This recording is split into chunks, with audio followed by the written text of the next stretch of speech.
ইন্দুর গল্পঝুলির আরও একটি আসরে আপনাদের সকলকে স্বাগত জানাই। চারিদিকে এখন তীব্র দাবদাহ।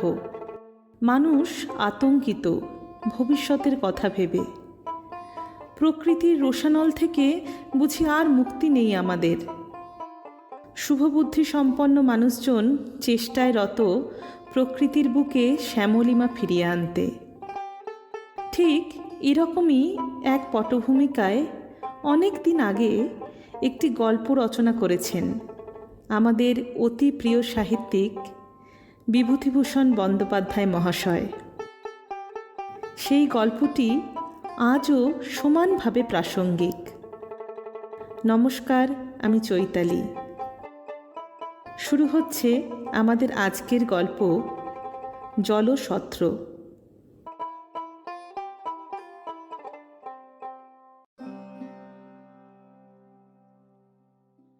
বৃদ্ধ মাধব শিরোমণি মশাই শিষ্য বাড়ি যাচ্ছিলেন।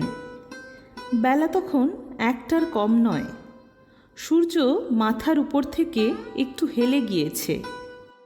জ্যৈষ্ঠ মাসের খর রৌদ্রে বালি গরম, বাতাস একেবারে আগুন। মাঠের চারিধারে কোনো দিকে কোনো সবুজ গাছপালার চিহ্ন পর্যন্ত চোখে পড়ে না। এক আধটা বাবলা গাছ যা আছে তাও পত্রহীন। মাঠের ঘাস রোদ পোড়া কটা। ব্রাহ্মণের কাপড় চোপড় গরম হাওয়ায় আগুন হয়ে উঠল। আর গায়ে রাখা যায় না। এক একটা আগুনের ঝলকের মতো দমকা হাওয়ায় গরম বালি উড়ে এসে তার চোখে মুখে তীক্ষ্ণ হয়ে বিঁধছিল। জ্যৈষ্ঠ মাসের দুপুরবেলা এ মাঠ পার হতে যাওয়া যে ইচ্ছে করে প্রাণ দিতে যাওয়ার সামিল, এ কথা নবাবগঞ্জের বাজারে তাকে অনেকে বলেছিল। তবুও যে তিনি কারুর কথা না শুনে জোর করেই বেরুলেন, সে কেবল বোধহয় কপালে দুঃখ ছিল বলেই। পশ্চিম দিকে অনেক দূরে একটা উলুখড়ের ক্ষেত গরম বাতাসে মাথা দোলাচ্ছিল। যেদিকে চোখ যায় সেদিকেই কেবল চকচকে খর বালির সমুদ্র। ব্রাহ্মণের ভয়ানক তৃষ্ণা পেল। গরম বাতাসে শরীরের সব জল যেন শুকিয়ে গেল, জিভ জড়িয়ে আসতে লাগলো। তৃষ্ণা এত বেশি হলো যে সামনে ডোবার পাতা পচা কালো জল পেলেও তা তিনি আগ্রহের সঙ্গে পান করেন। কিন্তু নবাবগঞ্জ থেকে রতনপুর পর্যন্ত 4.5 ক্রোশ বিস্তৃত এই প্রকাণ্ড মাঠটার মধ্যে যে কোথাও জল পাওয়া যায় না, তা তো তাকে কেউ কেউ বাজারেই বলেছিল। এ কষ্ট তাকে ভোগ করতেই হবে। ব্রাহ্মণ কিন্তু ক্রমেই ঘেমে নিয়ে উঠতে লাগলেন।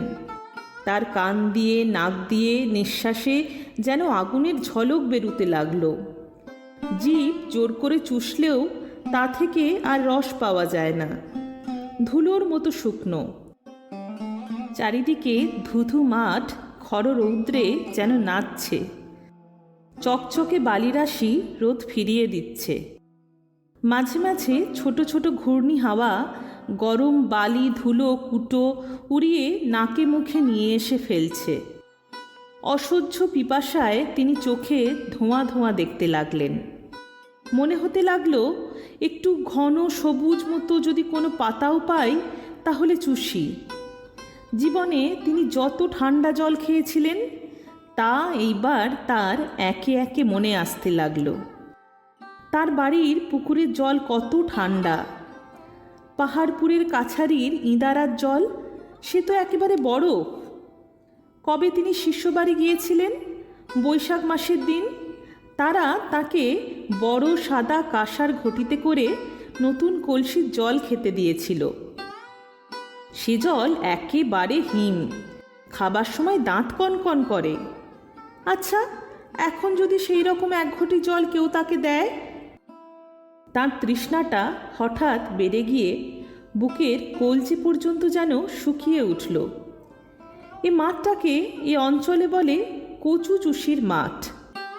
তার মনে পড়ল তিনি শুনেছিলেন এ জেলার মধ্যে এত বড় মাঠ আর নেই। আগে আগে অনেকে নাকি বৈশাখ জ্যৈষ্ঠ মাসের দুপুরে এ মাঠ পার হতে গিয়ে সত্যি সত্যি প্রাণ হারিয়েছে। গরম বালির ওপর তাদের নির্জীব দেহ লুটিয়ে পড়ে থাকতে দেখা গিয়েছে। অসহ্য জল তৃষ্ণায় তারা আর চলতে অক্ষম হয়ে গরম বালির ওপর ছটফট করে প্রাণ হারিয়েছে। সত্যিই তো, এখনও তো 2 ক্রোশ দূরে গ্রাম। যদি তিনিও... শুধু মনের জোরে তিনি পথ চলতে লাগলেন। এই পথ হাঁটার শেষে কোথায় যেন এক ঘটি ঠান্ডা কনকনে হিম জল তার জন্য কে রেখে দিয়েছে। পথ হাঁটার বাজি জিতলে সেই জল ঘটিটাই যেন তার পুরস্কার। এই ভেবেই তিনি কলের পুতুলের মতো চলছিলেন। আধক্রোশটাক পথ চলে উলুখড়ের বনটা ডাইনে ফেলেই দেখলেন বোধহয় আর আধক্রোশ পথ দূরে একটা বড় বট গাছ। গাছটার তলায় কোন পুকুর হয়তো থাকতে পারে, না থাকে ছায়াও তো আছে। বটতলায় পৌঁছে দেখলেন একটা জলছত্র, 4-5টা নূতন জ্বালায় জল, একপাশে এক রাশি কচি ডাব, এক ধামা ভিজে ছোলা, একটা বড় জায়গায় অনেকটা নতুন আখের গুড়, একটা ছোট ধামায় আধ ধামা বাতাসা, বাঁশের চেরা একটা খোল কাতার দড়ি দিয়ে আর একটা বাঁশের খুঁটির গায়ে বাঁধা, একটা জালা থেকে জল উঠিয়ে চেরা বাঁশের খোলে ঢেলে দিচ্ছে, আর লোকে বাঁশের খোলের এ মুখে অঞ্জলি পেতে জল পান করছে। গাছতলায় যারা বসেছিল ব্রাহ্মণ দেখে শিরোমণি মহাশয়কে তারা খুব খাতির করলে। একজন জিজ্ঞাসা করলে, ঠাকুরমশায়ের আগমন হচ্ছে কোথা থেকে? একজন বলল, আহা, সে কথা রাখো, বাবা ঠাকুর আগে ঠান্ডা হন। শিরোমণি মশাই সেখানে বসলেন। সেখানে প্রকাণ্ড বটগাছটা প্রায় 2-3 বিঘা জমি জুড়ে আছে। হাতির সুরের মতো লম্বা লম্বা ঝুড়ি চারিদিকে নেমেছে। একজন তাকে তামাক সেজে দিয়ে একটা বটপাতা ভেঙে নিয়ে এলো নল করবার জন্য। আহ, কি ঝিরঝিরে হাওয়া! এই অসহ্য পিপাসা ও গরমের পর এমন ঠান্ডা ঝিরঝিরে বাতাস ও তৈরি তামাকে তার তৃষ্ণাও যেন অনেকটা কমে গেল। তামাক খাওয়া শেষ হলো। একজন বললে, ঠাকুরমশাই, হাত পা ধুয়ে ঠান্ডা হন, ভালো সন্দেশ আছে ব্রাহ্মণদের জন্য আনা, সেবা করে একটু জল খান, এই রোদে এখন আর যাবেন না, বেলা পড়ুক। তারপর শিরোমণি মশাই জিজ্ঞাসা করলেন, এ জলছত্র কাদের? আগে ওই আমডোবের বিশ্বাসদের, শ্রীমন্ত বিশ্বাস আর নিতাই বিশ্বাস, নাম শুনেছেন? শিরোমণি মশাই বললেন, বিশ্বাস? সদগোপ? আগে না, কলু। সর্বনাশ! নতুন মাটির জ্বালা ভর্তি জল ও কচি ডাবের রাশি দেখে পিপাসার্ত শিরোমণি মশাই যে আনন্দ অনুভব করছিলেন তা তার এক মুহূর্তে কর্পূরের মতো উবে গেল। কলুর দেয়া জলসত্রে তিনি কি করে জল খাবেন? তিনি নিজে এবং তাঁর বংশ চিরদিন অশূদ্রে প্রতিগ্রাহী। আজ কি তিনি, ওহ, ভাগ্যে কথাটা জিজ্ঞাসা করেছিলেন, নইলে এখনই তো। শিরোমণি মশাই জিজ্ঞাসা করলেন, এ জলছত্র কতদিনের দেওয়া? তা আজ প্রায় 15-16 বছর হবে। শ্রীমন্ত বিশ্বাসের বাপ তারাচাঁদ বিশ্বাস ওই জলছত্র বসিয়ে যায়। সে হয়েছিল কি বলি শুনুন, বলে লোকটা সেই কাহিনী বলতে আরম্ভ করলে। আমডোবের তারাচাঁদ বিশ্বাস যখন ছোট, 14-15 বছর বয়স, তখন তার বাপ মারা যায়।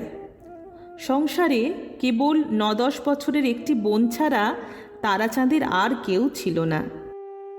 ভাই বোন মাথায় করে কলা, বেগুন, কুমড়ো এই সব হাটে বিক্রি করত। এতেই তাদের সংসার চলত।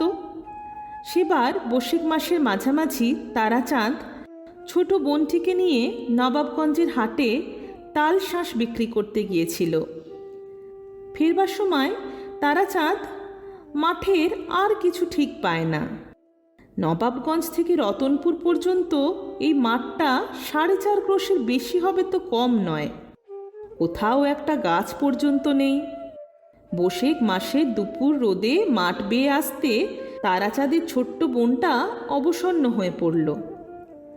তারাচাঁদের নিজের মুখে শুনেছি, ছোট বোনটি মাঠের মাঝামাঝি এসে বললে, দাদা, আমার বড় তেষ্টা পেয়েছে, জল খাবো। তারাচাঁদ তাকে বোঝালে, বললে, একটু এগিয়ে চল, রতনপুরের কৈবর্তপাড়ায় জল খাওয়াবো। সেই একটু এগিয়ে মানে 2 ক্রোশের কম নয়। আর খানিকটা এসে মেয়েটা তেষ্টায় রোদে অবসন্ন হয়ে পড়ল। বারবার বলতে লাগলো, ও দাদা, তোর 2টি পায়ে পড়ি, দে আমায় একটু জল। তারাচাঁদ তাকে কোলে তুলে নিয়ে এই বটগাছটা ছায়ায় নিয়ে এসে ফেললে। ছোট মেয়েটা তখন আর কথা বলতে পারছে না। তারাচাঁদ তার অবস্থা দেখে তাকে নামিয়ে রেখে ছুটে জলের সন্ধানে গেল। এখান থেকে 8 ক্রোশ তফাতে রতনপুরের কৈবর্তপাড়া থেকে 1 ঘটি জল চেয়ে এনে দেখে তার ছোট বোনটা গাছতলায় মরে পড়ে আছে। তার মুখে একটা কচুর ডগা। এই বটগাছটা তখন ছোট ছিল, ওরই তলায় অনেক কচু বন ছিল। তেষ্টার যন্ত্রণায় মেয়েটা সেই বুনো কচুর ডগা মুখে করে তার রস চুষেছিল। সেই থেকে এই মাঠটার নাম হলো কচু চুষির মাঠ। তারাচাঁদ বিশ্বাস ব্যবসা করে বড়লোক হয়েছিল। শুনেছি নাকি তার সে বোন তাকে স্বপ্নে দেখা দিয়ে বলতো, দাদা, ওই মাঠের মধ্যে সকলের জল খাবার জন্য তুই একটা জলসত্র করে দে। তাই তারাচাঁদ বিশ্বাস এখানে এই বটগাছ পিতিষ্ঠে করে জলসত্র বসিয়ে গেছে। সে আজ 15-16 কি 20 বছরের কথা হবে। ঠাকুরমশাই, কচু চুষির মাঠের এ জলসত্র এদিকে সকলেই জানে। বলবো কি বাবা ঠাকুর, এমনও শুনেছি যে মাঠের মধ্যে জলতেষ্টায় বেঘরে পড়ে ঘুরপাক খাচ্ছে এমন লোক নাকি কেউ কেউ দেখেছে। একটা ছোট মেয়ে মাঠের মধ্যে দাঁড়িয়ে বলছে, ওগো, আমি জল দেব, তুমি আমার সঙ্গে এসো। লোকটা তার কাহিনী শেষ করলে।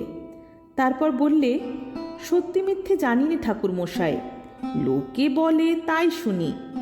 বৈশাখ মাসের দিন ব্রাহ্মণের কাছে মিথ্যে বলে কি শেষকালে।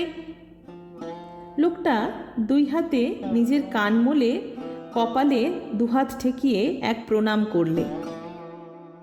বেলা পড়ে এলো। কত লোক জলসত্রে আসতে যেতে লাগলো। একজন চাষা পাশের মাঠ থেকে লাঙ্গল ছেড়ে বটতলায় উঠল। ঘেমে সে নেয়ে উঠেছে। একটু বিশ্রাম করে সে তৃপ্তির সঙ্গে ছোলা, গুড় আর জল খেয়ে বসে গল্প করতে লাগল। এক বুড়ি অন্য গ্রাম থেকে ভিক্ষা করে ফিরছিল। গাছতলায় এসে সে ঝুলি নামিয়ে একটু জল চেয়ে নিয়ে হাত পা ধুলে। একজন বললে, আব্দুলের মা, একটা ডাব খাবা?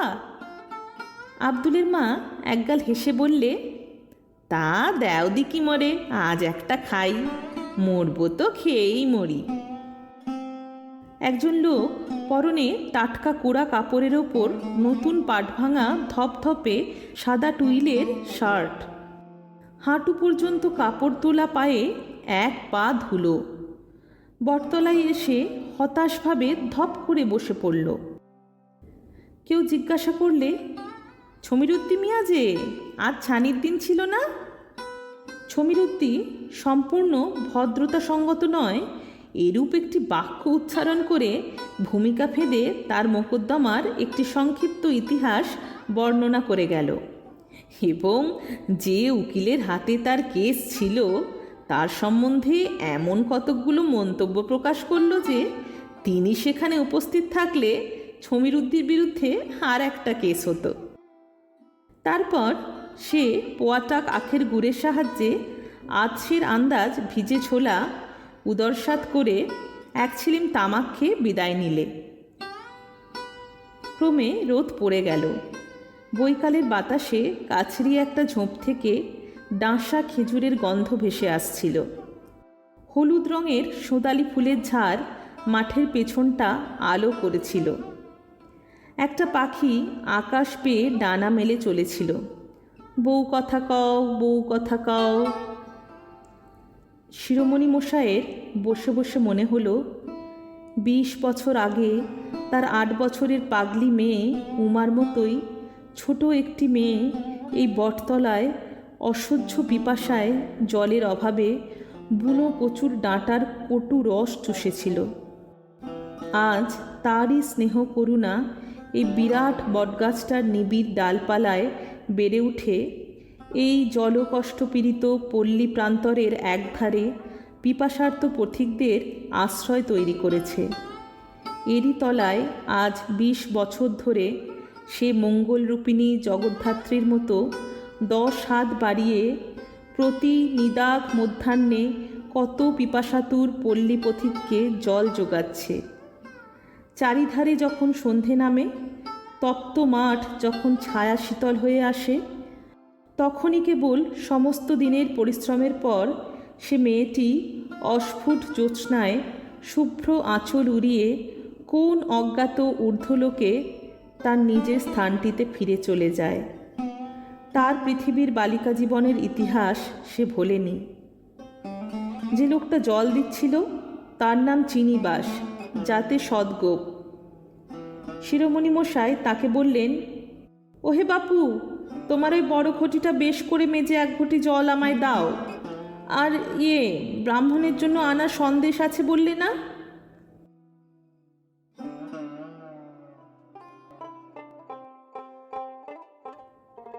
আজকের গল্পটি এখানেই শেষ।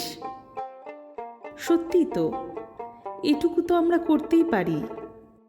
আমাদের চারিপাশে যেসব পশু পাখিরা আছে তাদের জন্য কিছু পাত্রে জল রাখতে, জানালার কার্নিশে, বারান্দায় বা পথের ধারে। দুপুরবেলায় যেই মানুষটি ঘেমে নিয়ে আমাদের জিনিস ডেলিভারি করতে আসেন তাদের একটু তৃষ্ণার জল দিতে, তাই না? আজ তাহলে আসি। গল্পটি ভালো লেগে থাকলে অনুরোধ রইল সাবস্ক্রাইব করে পাশে থাকার। আর পারলে বন্ধুবান্ধবদের সাথে আমাদের গল্পগুলি ভাগ করে নেবেন। নমস্কার।